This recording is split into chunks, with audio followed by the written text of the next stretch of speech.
Vamos a continuar viendo más tutoriales sobre la programación de la tarjeta TIVA C-Launchpad, y en este video en particular vamos a hablar un poco acerca del System Timer o del temporizador del sistema.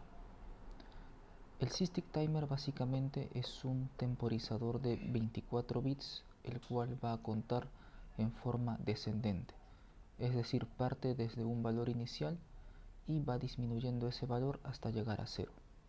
Una vez que llega a 0, luego de que digamos al siguiente ciclo de reloj, lo que hace es activar un flag o un bit de desbordamiento, y con esto logramos hacer de que la cuenta vuelva a iniciarse, y así el proceso se repite cíclicamente.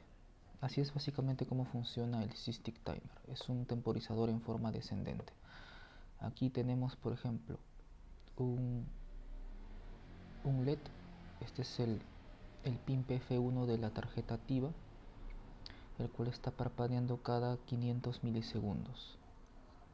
Estos 500 milisegundos en tutoriales pasados lo habíamos hecho mediante retardos por software, es decir, con bucles for, pero en esta ocasión hemos utilizado el System Timer para generar ese retardo de tiempo de 500 milisegundos. Es decir, hemos creado retardo por hardware, lo cual hace que sea más preciso.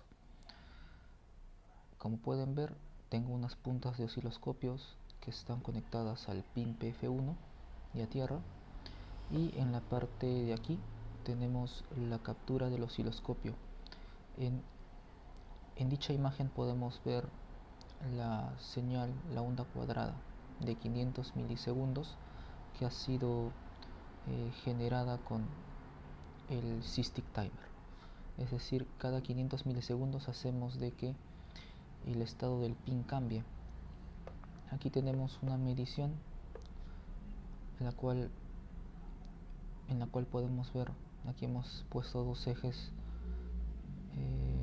verticales y medimos esta distancia de aquí y nos sale aproximadamente 496 milisegundos.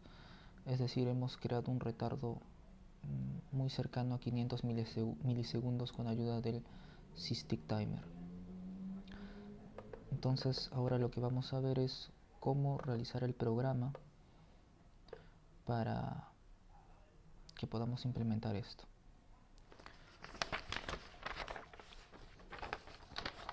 Aquí justamente tengo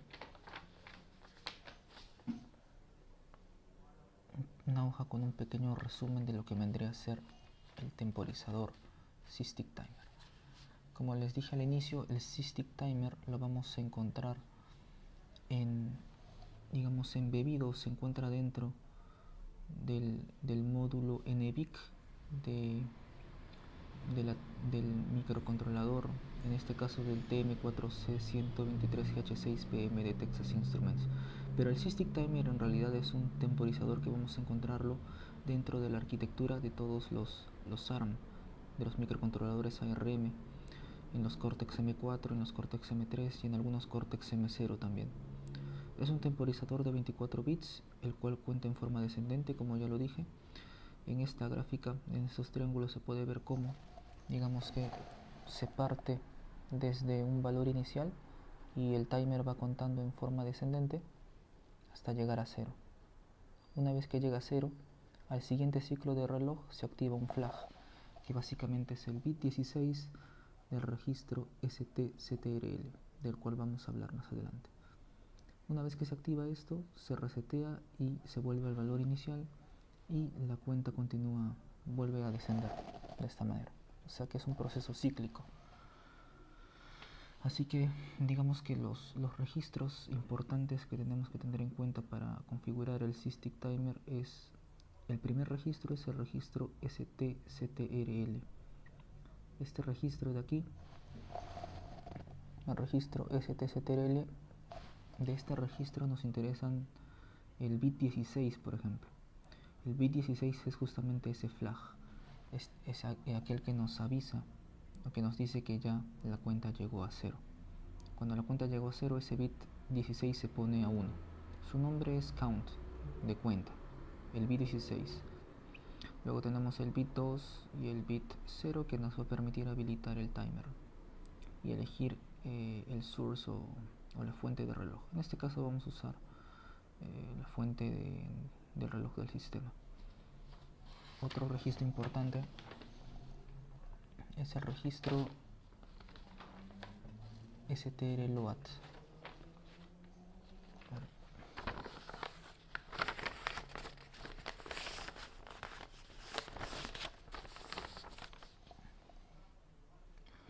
El registro strload. El registro strreload. En este registro ponemos el valor inicial a partir del cual vamos a ir contando. Ese es el valor a partir del cual el timer comienza a disminuir. El strreload, digamos que ese valor inicial se almacena en los bits, desde el bit 0 hasta el bit 23. Y los otros bits del registro se quedan reservados. Luego tenemos el registro stcurrent, el cual almacena el valor de la cuenta actual. Al igual que el anterior, también almacena dicha cuenta en los bits desde el bit 0 hasta el bit 23. Los otros bits se encuentran reservados. Entonces así tenemos los tres registros principales para configurar el SysTick Timer.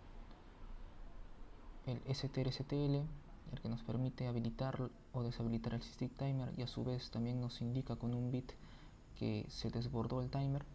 Luego tenemos el strreload, el registro strreload, que guarda el valor inicial a partir del cual desciende hasta llegar a 0, y el stcurrent, el current, que guarda la cuenta actual.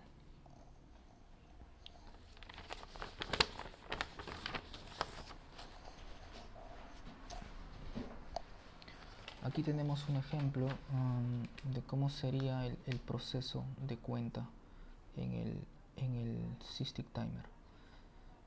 Imaginemos que iniciamos nuestra cuenta a partir del número 5. Es decir, nuestro timer comienza con la cuenta en 5. Y este entonces irá disminuyendo de 5 a 4, a 3, a 2, a 1, a 0, hasta llegar a 0. Para que pase de 5 a 4, tiene que pasar un ciclo de reloj, es decir, un T del CPU, un ciclo de reloj. De igual forma, para que pase de 4 a 3 también tiene que pasar un ciclo de reloj. De 3 a 2 también tiene que pasar un ciclo de reloj, y así. ¿En qué momento se desborda el timer? Como ya lo dijimos al inicio, luego de que llega a 0, al siguiente ciclo de reloj, el timer se desborda y vuelve a su valor inicial, que era 5. En este caso pasan 6 ciclos de reloj para que el timer vuelva a contar desde el inicio. Siempre es 5 más 1. Digamos que esa es la manera como funciona el temporizador o el SysTick Timer. Entonces, si nosotros tuviéramos, digamos, una cuenta que comienza desde n, tendrían que pasar n más 1 ciclos de reloj para llegar al tiempo deseado. Esta es la fórmula básicamente que nos va a permitir calcular tiempos. Entonces, si por ejemplo yo quiero un tiempo de 500 milisegundos para mi retardo, yo tengo el tiempo del CPU, que es 1 entre 16 MHz, y simplemente tendría que despejar el n, y ese n lo voy a cargar en el registro strreload. Entonces el n es el valor que yo voy a cargar en el registro strreload, es decir, el n es, a partir de este valor comienza a contar en forma descendente hasta llegar a 0. Así es como trabaja el temporizador.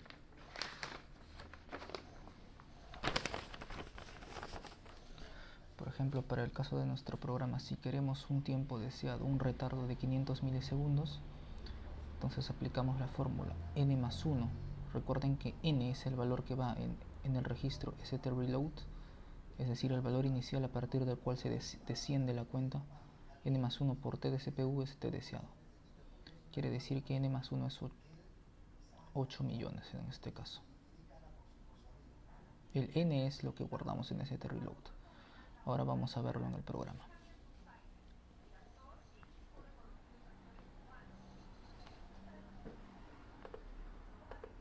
Aquí tenemos el programa, el cual consiste en generar un retardo de 500 milisegundos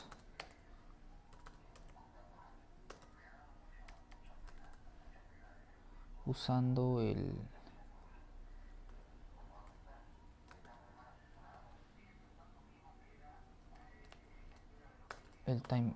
timer 0, o perdón, el SysTick timer. Vamos a realizar un retardo de 500 milisegundos. Aquí lo que tenemos que hacer inicialmente es declarar las librerías que vamos a utilizar y vamos a crear tres funciones. La primera función se llama config_systic y nos va a permitir configurar el SysTick timer, es decir, para generar un retardo de 500 milisegundos. Este x, casualmente, el parámetro de esta función x va a ser el valor de n más 1. En este caso, ¿se acuerdan que en el tutorial, bueno, en este cálculo que hemos hecho aquí, n más 1 vale 8000? Ok, ese n más 1, ese 8000 lo vamos a pasar aquí como parámetro para esta función. Lo que hace esta función es configurar el SysTick y toma como parámetro de entrada n más 1, es decir, 8 millones. Con esto le bastará para configurar y calcular el retardo deseado. Luego el config_gpio es la otra función. Esta función solamente nos sirve para configurar el pin PF1 de nuestra tarjeta activa.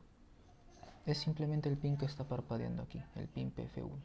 Lo configuramos como salida digital y configuramos sus registros para que funcione bien. Luego la función delaySysTick. Esta es básicamente ya la que ejecuta el retardo. Cada vez que la llamemos, el sistema se queda paralizado, 500 milisegundos en este caso. O sea, cada vez que queremos utilizar los 500 milisegundos de retardo en nuestro programa, tenemos que llamar a esta función de aquí. Después ya entramos a la función main. ¿Qué es lo que hace la función main? Bueno, pues escribimos ese valor 8 millones, perdón.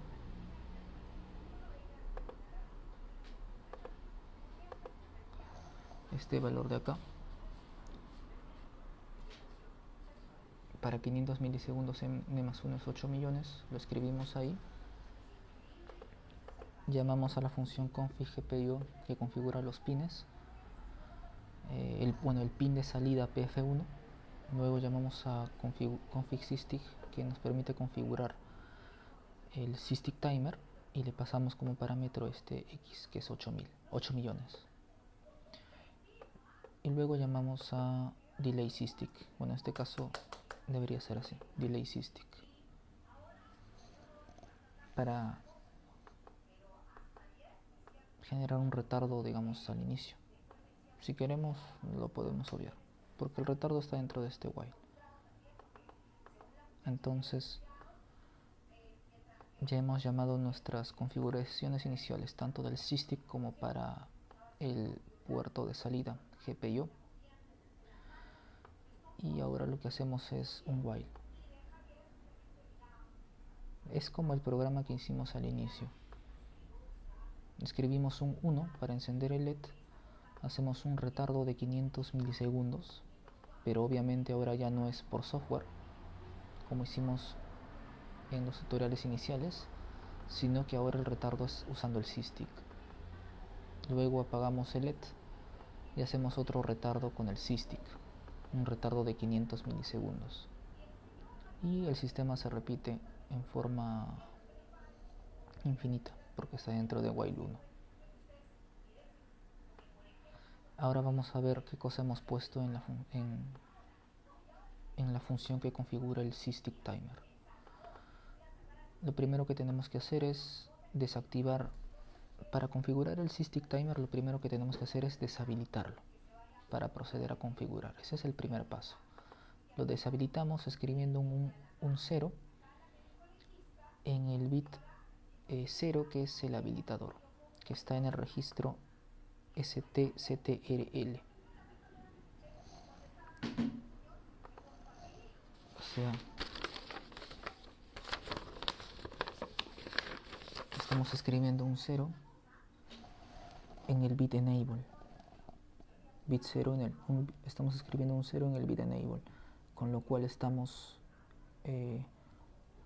deshabilitando temporalmente el Sysdig Timer, precisamente para hacer su configuración. O sea que el bit 0, el enable del registro STCTRL,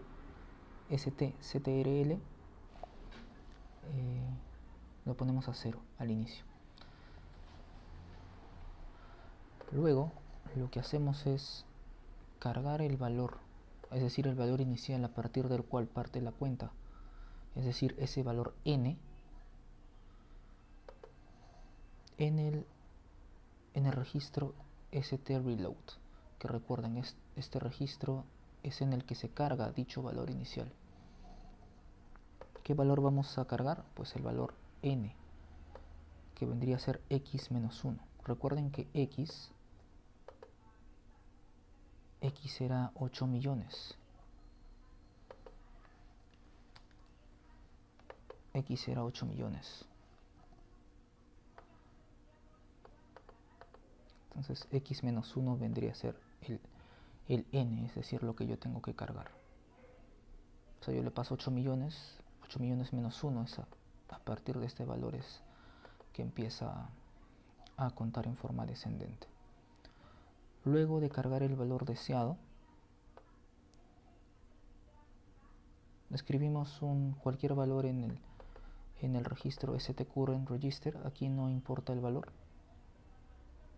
En este caso estamos escribiendo esto, no hay problema. Y luego, una vez que ya hemos configurado todo esto de aquí, habilitamos el timer. Y digamos ya está listo para funcionar el Sysdig Timer. Habilitamos obviamente poniendo en enable en 1, escribiendo un 1 en el bit 0, es decir, en el enable, y también escribiendo un 1 en el bit 2, que es el clock source. Ambos bits tienen que estar habilitados para que comience la cuenta. Básicamente eso sería la configuración del Sysdig. Primero deshabilitarlo para proceder a configurar, luego cargar el valor inicial de la cuenta en el registro STReload, luego escribir cualquier valor en stcurrent, en el registro stcurrent, y luego habilitar el timer, el Sysdig Timer con el bit 0 y con el bit 2, con enable y clock source, para que comience a trabajar. La función delay Sysdig es básicamente la que genera ya el retardo. O sea, previamente hemos configurado el Sysdig Timer con esta función y ahora aquí lo utilizamos. El bit 16 del registro System Control es el flag o la bandera que nos indica que ya se desbordó el temporizador. Entonces simplemente hacemos un sondeo de ese bit, del bit 16. Mientras sea igual a 0, el bit 16 del registro NBIC, del registro STCTRL, no haremos nada. Eso es lo que hace esta función. Y el void GPIO, el config GPIO es simplemente, como ya hemos visto en los tutoriales pasados, configura el puerto de salida o el pin de salida PF1. Entonces esto sería básicamente cómo utilizar el Sysdig Timer.